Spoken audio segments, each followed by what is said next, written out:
అనంతపురం జిల్లా మడకశిరలో సామాన్య డ్రైవర్ అయిన వీరాంజనేయులకు వైఎస్ఆర్ పార్టీ సీటు ఇవ్వడానికి చూసి చంద్రబాబు నాయుడు ఆహ్వానం చేయడానికి ఖండిస్తున్నామని సంతనోపాటి శాసనసభ్యుడు టీజీఆర్ సుధాకర్ బాబు అన్నారు. స్థానిక వైఎస్ఆర్ పార్టీ కార్యాలయంలో మీడియా సమావేశంలో పాల్గొని మాట్లాడారు.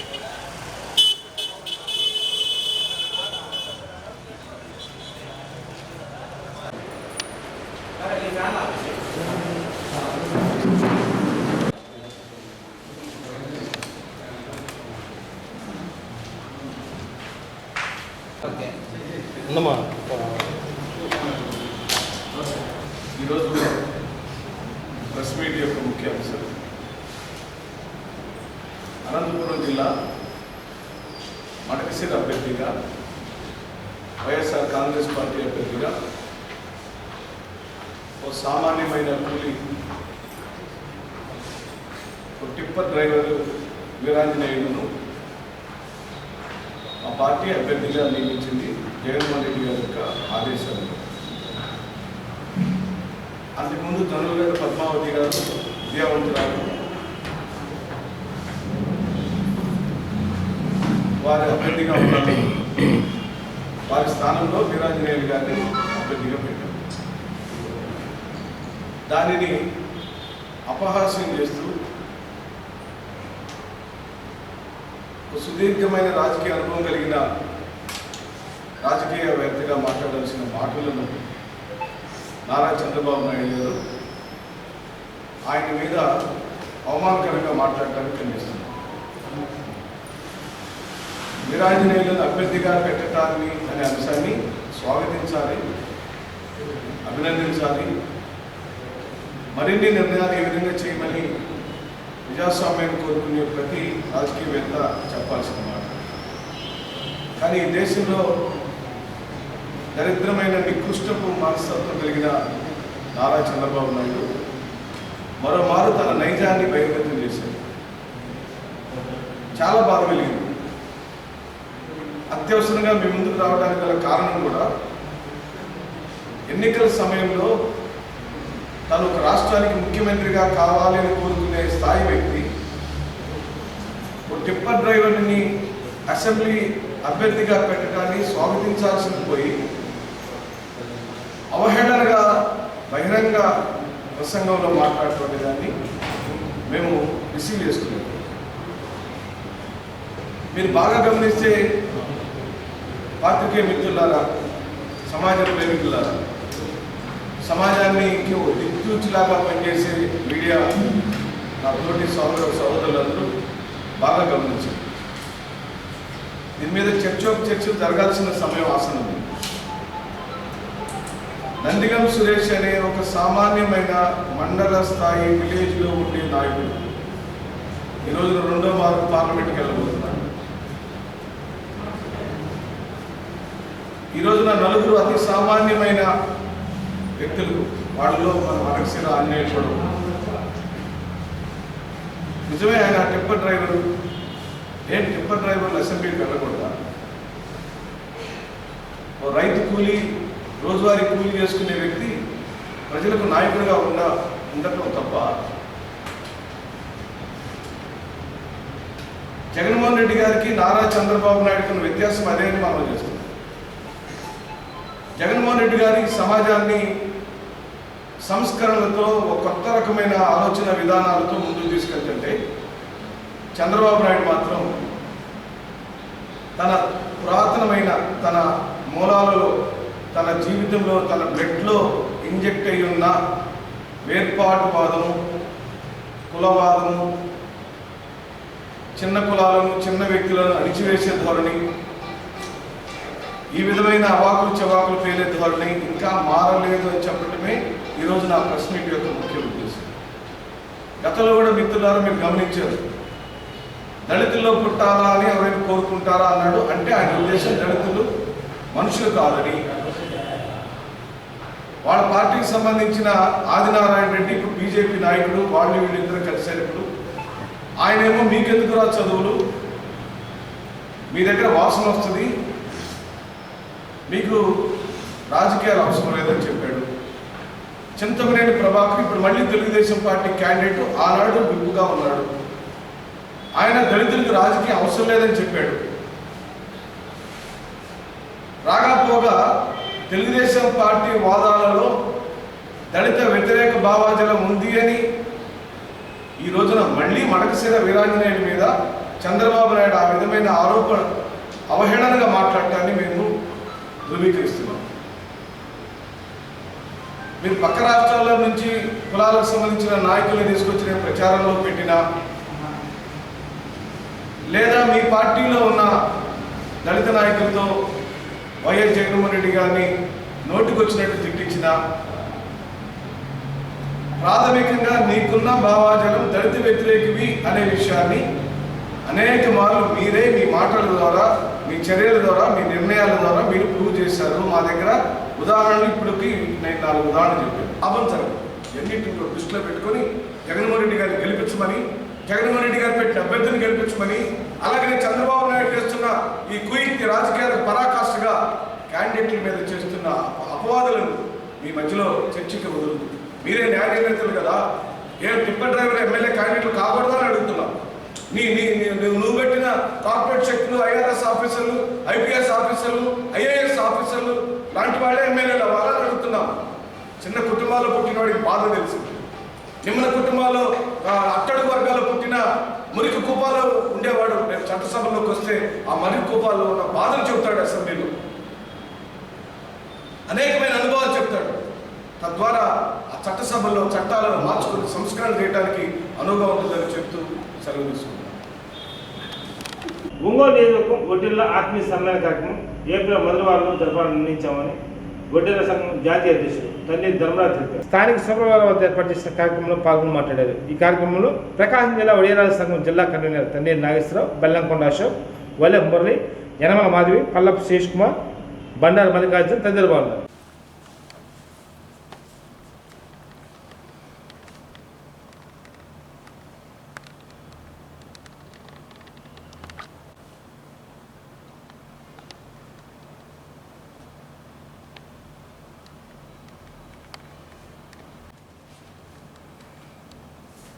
ఈ రోజున ఒంగోలు నియోజకవర్గ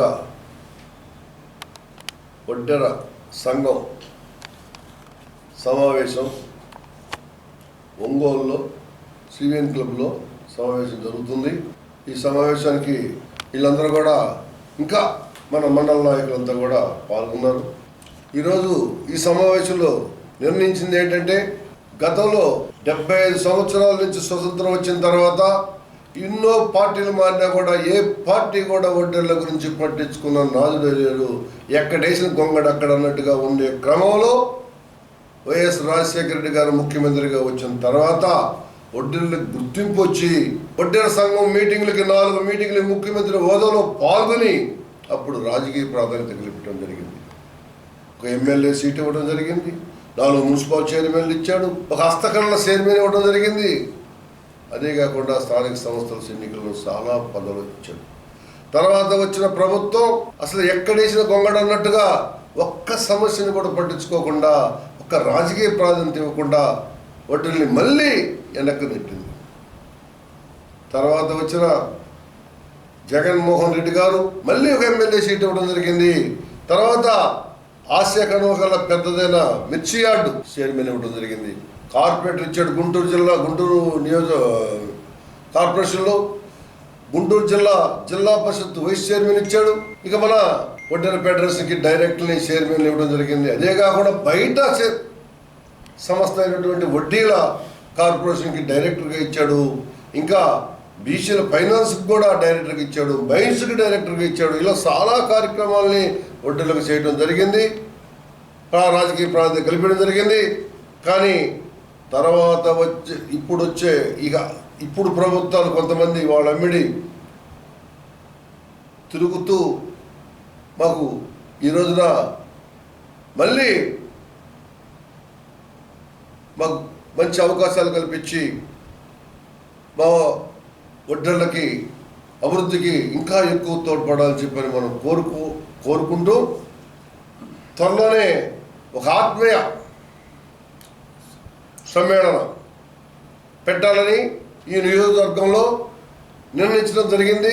ఆ సమ్మేళనకు అన్ని మండలాల నుంచి కూడా ముఖ్య కార్యకర్తలు రాజకీయ ప్రతినిధులు కుల పెద్దల్ని అందరినీ సేకరించి మనకి ఏ పార్టీ ద్వారా మనకు లబ్ధి పొందాం, ఏ పార్టీలు మనం మోసం చేసినాయి, ఏ కుటుంబం మనకు మేలు చేసింది అనే దాని మీద వివరించి ఆ రోజున అన్ని గ్రామాలకు కూడా మా వాయిస్ పంపించడానికి చేయటానికి కూడా మేము ఆ రోజు నిర్ణయం తీసుకుంటాం. ఆ క్రమంలో ఆ రోజున ఎమ్మెల్యే గారైన వాస్ గారిని కూడా ఆ రోజు మాట్లాడుకొని ఆహ్వానించడం జరుగుద్ది. ఆ రోజు నుంచి మేము డిసిషన్ తీసుకొని రాజకీయ డిసిషన్ తీసుకొని ముందుకెళ్తామని చెప్పని చెబుతూ ఫస్ట్ వీక్లో కార్యక్రమం నిర్వహించాలని ఈరోజు ఇక్కడ నిర్ణయం తీసుకోవడం జరిగింది. ఈ రోజున ఇక్కడికి ఈ సమావేశానికి వచ్చిన ముఖ్య నేతలు అందరికీ నా ధన్యవాదాలు. మనకి రాజకీయ ప్రాధాన్యత ఇచ్చినది మన జగనన్న అని మన కులంలో ఒడ్డెర జాతిలోనే గర్వించదగ్గ విషయము. ఈరోజు నాకు ఒడ్డెర కార్పొరేషన్ డైరెక్టర్ ఇంకా ఎంతోమందికి మన కులంలో ఎన్నెన్నో పదవులు ఇచ్చారు. అందుకోసమని దేశ యావత్తు మహిళా లోకం మన ఒడ్డెర్లందరూ జగనన్నే మా అండ, జగనన్నే మా తోడు అనే ఒక ధైర్యంతో ఉన్నారు. రాబోయే కాలంలో మళ్ళీ ఈసారి కూడా అన్న మహిళలకు పెద్దపీట వేసి ఈసారి కూడా అన్న గెలిచిన తర్వాత మంచి పదవులు ఇస్తానని చెప్పారు. అవన్నీ మా కోరికలు కూడా తీరుస్తారని, మాకు నామినేట్ పోస్టులు అందరికీ మా వాళ్ళకి ఏదో ఒకటి గుర్తు పెట్టుకొని ఇస్తారని కోరుకుంటూ ఈ సమావేశం యొక్క ముఖ్య ఉద్దేశం ఏంటంటే రేపు జరగబోయే ఎలక్షన్స్లో మా ఒడ్డెర జాతి అందరం కూడా కలిసి ఇప్పుడు ఒంగోలు నియోజకవర్గం పరంగా మాకున్నటువంటి 10,000 మంది ఓట్లు ఉన్నాయి మా కులానికి సంబంధించినవి. ఈ 10,000 మంది ఓట్లలో ప్రతి ఇంటికి గడప గడప మా కులం తరపున మేము అందరం వెళ్ళి ఆ యొక్క కుటుంబానికి మన ఒడ్డెర్లకు గుర్తించి మనకి జరిగినటువంటి మేలును వివరించి ప్రతి ఒక్కరం కూడా బాలినేని గెలుపు కోసం కష్టపడి పనిచేయాలని చెప్పి నిర్ణయించుకోవడం జరిగింది. కావున ఈ యొక్క సమావేశాన్ని కూడా మీ మీడియా ద్వారా మా కులంలో ఉన్న పెద్దలందరికీ కూడా తెలియజేస్తున్నాం. మళ్ళీ మరొకసారి మా పెద్దలందరితో కమిటీలు వేసుకొని ఒక మీటింగ్ అరేంజ్ చేసి రేపు బాలినేని గెలుపుని మన కులం తరపున మెజారిటీ తీసుకొచ్చి రేపు రాబోయే ఎలక్షన్లో జగన్మోహన్ రెడ్డి గారిని ముఖ్యమంత్రిని చేసుకొని మళ్ళీ మా ఒంగోలు బాలినేని శ్రీనివాసరెడ్డి గారిని మంత్రిగా చేసుకొని రేపు మా కులానికి సంబంధించి ఈరోజు మా కుటుంబానికి ఒక కార్పొరేటర్ పదవి ఇచ్చారంటే అది మా బాలినేని శ్రీనివాసరెడ్డి గారి ఆశీస్సులతోనే. ఈరోజు మేము 31వ డివిజన్ తరపున గెలిచామంటే ఇక్కడ మా కులంలో ఉన్నటువంటి పెద్దలు అట్లనే స్థానిక నాయకులు అందరూ కూడా కష్టపడి పనిచేశారు కాబట్టి ఈరోజు నేను ఈ స్థాయిలో ఉన్నానని చెప్పి కూడా మరొకసారి మీ అందరికీ తెలియజేస్తున్నా. ముఖ్యంగా ఈ అవకాశాన్ని దృష్టిలో ఉంచుకొని నేనే కాదు నాతో పాటు రేపు రాబోయే ఎలక్షన్స్లో మళ్ళీ కార్పొరేటర్లుగా ఇంకొక 2-3 కూడా నాతో పాటు ఉన్నటువంటి అందరూ కూడా కార్పొరేటర్ కావాలని చెప్పి కూడా ఈ సభాముఖంగా తెలియజేస్తూ ఈ అవకాశం ఇచ్చినటువంటి పెద్దలందరికీ కూడా నా ధన్యవాదాలు. ఈరోజు ఒంగోలు నియోజకవర్గంలో 2024 ఎన్నికలకు సంబంధించి బాలినేని శ్రీనివాసరెడ్డి గారి గెలుపు కోసం ఒడ్డెర ఆత్మీయ సమ్మేళనం పెట్టాలని మేము నిర్ణయించుకోవటం జరిగింది. ఎందుకంటే ఈరోజు వాసన్న గెలిచిన తర్వాత బీసీసీఎల్ కమిటీలో కానీ ప్రతి దాంట్లో కూడా దరిదాపు ఒక 10-15 పదవులు మాకు ప్రత్యేకంగా ఒడ్డెర కమ్యూనిటీకి ఇవ్వటం జరిగింది. మహిళలకి ఇవ్వటం జరిగింది, అలాగే పురుషులకు కానీ ప్రతి ఒక్కరికి కూడా మంచి ప్రాధాన్యత ఇవ్వటం జరిగింది. గతంలో ఒక కార్పొరేషన్ మాత్రమే మాకు ఒక కార్పొరేటర్గానే ఇచ్చారు. ఈసారి 2-3 కార్పొరేటర్ పదవులు అడగడానికి కూడా మేమంతా నిర్ణయించుకున్నాము. కాబట్టి 2024లో బాలినేని శ్రీనివాసరెడ్డి గారి గెలుపుకి మేమంతా కృషి చేసి ఏదైనా ఒక డిమాండ్ని అన్న ముందుంచి ఆయనకి మేమంతా కూడా ఆయనకు అత్యధిక మెజార్టీతో గెలిపించడానికి కృషి చేస్తామని తెలియజేసుకుంటాం. మాదిరి జాతి ఆత్మగౌరవాన్ని దెబ్బతీయాలని కుట్రలు చేస్తున్న జగన్మోహన్ రెడ్డిని ఓడించాలని ఎంఆర్పీఎస్ జాతీయ అధ్యక్షుడు డాక్టర్ మున్నంగి నాగరాజు అన్నారు. స్థానిక అంబేద్కర్ భవన్లో ఏర్పాటు చేసిన మీడియా సమావేశంలో పాల్గొని మాట్లాడేది. ఈ కార్యక్రమంలో జిల్లా అధ్యక్షుడు తొరటి ఆనంద మాదిగ, నేలపాటి రాజు మాదిగ, ప్రకాష్ మాదిగ, కాశీరావు, కోటి తదితరులు బాగున్నారు.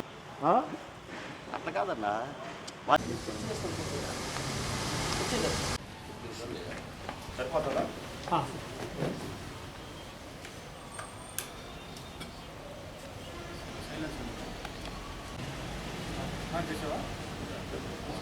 నిమిషం ఉండదు.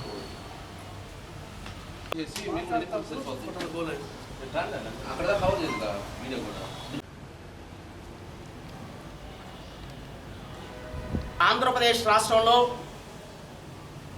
మాదిగ జాతి యొక్క అస్తిత్వాన్ని, మాదిగ జాతి యొక్క ఆత్మగౌరవాన్ని, మాదిగ జాతి యొక్క ఉనికిని లేకుండా చేయాలని చూస్తున్నటువంటి జగన్మోహన్ రెడ్డి ఈరోజు ఆంధ్రప్రదేశ్లో కొంతమంది దళారులకు డబ్బు ముట్ట చెప్పి మా కులంలో ఉండబడినటువంటి వాళ్ళ చేత మా మీదే నువ్వు ఉసుగొలుపుతున్నావు. జగన్మోహన్ రెడ్డి మాదిగ జాతి తలుసుకుంటే 2024లో మే 13న జరుగుతున్నటువంటి ఎన్నికల్లో జగన్మోహన్ రెడ్డి గారిని చిత్తుశుద్ధిగా ఓడించాలని చెప్పేసి ఎంఆర్పీఎస్ జాతీయ కమిటీ తరఫున మేము పిలుపునిస్తున్నాం. ఈ దేశంలో ఎంతోమంది దేవుళ్ళు దేవతలు ఉన్నారు.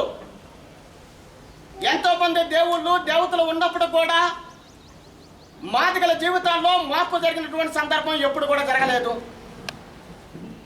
కేవలం ఎంఆర్పీఎస్ ఉద్యమం ఫలితంగా, మందాకృష్ణ మాదిగ గారి పోరాట ఫలితంగా ఈ రాష్ట్రంలో మాదిగ జాతికంటూ ఒక గుర్తింపు, గౌరవం, ఆత్మగౌరవం లభించిందంటే అది కేవలం మాదిగల ఆరాధ్య దైవం మందాకృష్ణ మాదిగ గారి ద్వారా మాత్రమే చెప్పి ఈ సందర్భంగా మేము తెలియజేస్తున్నాం. మరి మాదిగ జాతికి ప్రత్యక్ష దైవంగా ఉండబడినటువంటి మందాకృష్ణ మాదిగ గారి మీద నీ దళారుల చేత అవాకులు చవాకులు మాట్లాడిస్తున్నావు జగన్మోహన్ రెడ్డి. నువ్వు గుర్తుపెట్టుకో, నీ ఓటమికి ప్రధాన కారణం ఎంఆర్పీఎస్ మాత్రమే బాధ్యత తీసుకుంటుందని చెప్పి ఈ సందర్భంగా నేను తెలియజేస్తున్నాను. నిన్న కొంతమంది దళారులు విలేకరుల సమావేశం పెట్టి మందాకృష్ణ మాదిగ గారిని ఆంధ్రప్రదేశ్ రాష్ట్రంలో తిరగను అని చెప్పేసి కొంతమంది దళారులు నిన్న మాట్లాడటం జరిగింది. నిన్న మాట్లాడినటువంటి దళారులకు ఎంఆర్పీఎస్ ఆంధ్రప్రదేశ్ శాఖ తరఫున మేము ఒకటే సవాలు విసురుతున్నాం. మందాకృష్ణ మాదిగ గారు రేపు గుంటూరు నగరానికి రానున్నారు. ఆంధ్రప్రదేశ్ గడ్డ, మందాకృష్ణ మాదిగ గారి అడ్డ. మీకు దమ్ము ధైర్యం ఉంటే అడ్డుకునే ప్రయత్నం చేయండి. ఏం జరుగుతుందో మీరు చూస్తారు. అంతేగాని ఈ జాతికంటూ ఒక ఆరాధ్య దైవంగా పూజించేటటువంటి మందాకృష్ణ మాదిగ గారిని మీ ఇష్టం వచ్చినట్లు మాట్లాడుతూ ఉంటే చూస్తూ ఊరుకోమని చెప్పేసి ఈ సందర్భంగా మేము హెచ్చరిక మేము జారీ చేసి తెలుస్తున్నాం. మరి ఈ విధంగా చంద్రబాబు నాయుడు గారి గెలుపు మాదిగల గెలుపుగా ఎందుకు చూడాలంటే ఈ నెల 24వ తారీఖున ఎంఆర్పీఎస్ ప్రతినిధి బృందం గౌరవశ్రీ మందాకృష్ణ మాదిగ గారి యొక్క సారథ్యంలో మేము నారా చంద్రబాబు నాయుడు గారిని తన నివాసంలో కలవడం జరిగింది. తన నివాసంలో కలిసిన తర్వాత మేము ప్రధానంగా మా అధినాయకుడు మందాకృష్ణ మాదిగ గారు చంద్రబాబు నాయుడు గారి ముందు 35 అంశాలతో కూడుకున్నటువంటి డిమాండ్లను ఆయన ముందు ప్రవేశపెట్టడం జరిగింది. ఈ 35 అంశాలతో పాటు ఉండబడినటువంటి ఈ డిమాండ్లన్నిటి కూడా పెద్దలు నారా చంద్రబాబు నాయుడు గారు మాదిగ జాతికి మేలు చేయాల్సినటువంటి బాధ్యత నాకుంది. ఆనాడు నా ప్రభుత్వంలోనే 23,000 ఉద్యోగాలు మాదిగ జాతి మేలు పొందడం జరిగింది. ఖచ్చితంగా మాదిగ జాతి అభివృద్ధి కోసం, వర్గీకరణ లక్ష్య సాధన కోసం, అలాగే కృష్ణ మాదిగ గారిని ప్రశ్నించే స్థాయికి నువ్వు ఎదిగావు. ఉసురుపాటి బ్రహ్మయ్య, నువ్వు మాట్లాడేటప్పుడు ఒళ్ళు దగ్గర పెట్టుకొని మాట్లాడు. ఆంధ్రప్రదేశ్ రాష్ట్రం నీ జాగిరి కాదు. ఆంధ్రప్రదేశ్ రాష్ట్రం మందాకృష్ణ మాదిగ గారి అడ్డ. కాబట్టి అది కేవలం జగన్మోహన్ రెడ్డి గారికి మాత్రమే చెప్పి ఈ సందర్భాన్ని నేను తెలియజేస్తున్నాను. కరోనా సమయంలో మాస్కులు లేవని చెప్పేసి విశాఖపట్నంలో డాక్టర్ సుధాకర్ వారిని నమస్కారం.